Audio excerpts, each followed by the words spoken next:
There have been fresh protests in Iran overnight amid conflicting reports that the nation's morality police have been shut down. Many shops and restaurants across the country have shut their doors in response to calls for a 3-day strike. For more on this, Behnam Taleblu from the Foundation for the Defence of Democracies joins us. Thanks very much for joining us. So the local media there are not reporting that the morality police have been disbanded. So where has this come from, and is there any evidence that it has? Indeed. Well, it's a pleasure to be with you. Right now, the protests are heading into their third month. As you know, they were triggered in the middle of September after the country's morality police brutally beat a 22-year-old Iranian Kurdish woman, leading to her death. And this has really led to nationwide protests in over 140 different cities, towns, and even villages, hitting all of Iran's 31 different provinces.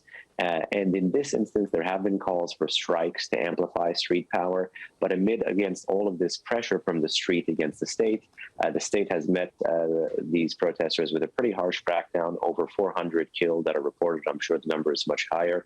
And this is really the first time there is a feigned attempt at a concession. And I think ultimately it was a strategic leak by someone who didn't have the authority to do this, but designed to break the resolve of protesters as they head into the third month of protests and as they head into trying to marry street power and strike power. Has it had any impact, even if it is a feigned attempt? I believe it has not had any impact. And, you know, rightly, you've seen human rights watchers and many Iranian women rights activists across social media calling this for what I think it is, or calling a spade, which is to say that this is an attempt to erode the resolve of people to continue protesting. We've even seen within Iran's very limited, even hardline media ecosystem, a month after these protests were ongoing and looked like they were not going to stop, there were critiques from conservative newspapers to the ultra-hardline conservative government trying to get them to do exactly this, trying to get them to offer concessions to turn regime opponents into regime supporters. But again, that fundamentally misses the larger story here, which is this is not about economics, this is not about the environment, this is not about security, this is not about the hijab. This is about the political rupture and cleavage between state and society in Iran. And if we listen to the protesters and their slogans, what they want is a fundamentally different government. Yeah, so what you're saying is even if the morality police were disbanded and rules like the head covering rules that are in place, that wouldn't satisfy the protesters anyway because they want greater regime change.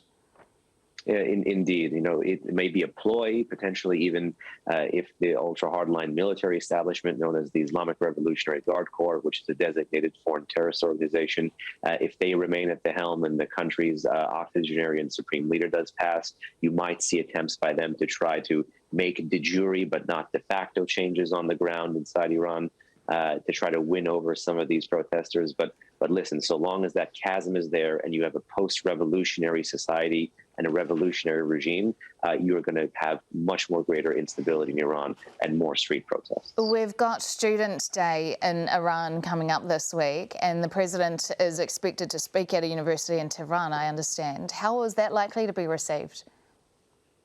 I think you're likely going to have the check that exists on civil society, which is the Basij. It's basically like a popular mobilization force of all volunteer pro-regime supporters trying to crack down on the wide majority of the student body, which is likely going to be protesting this kind of activity.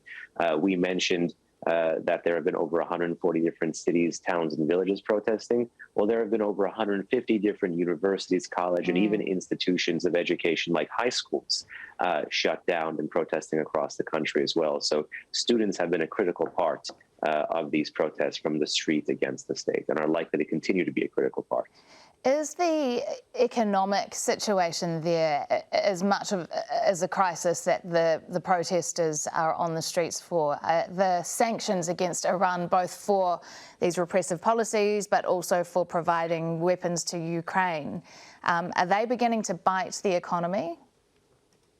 So I think you have a couple of very good questions there. Ultimately, in my view, and again, unfortunately, the sanctions that we've seen be multilateral and grow with such speed in relation to the Iran-Russia drone nexus, which are being used against Ukrainian civilians and civilian infrastructure, and the Iranian human rights abuses you've seen tons of jurisdictions, amplify each other's sanctions and designations.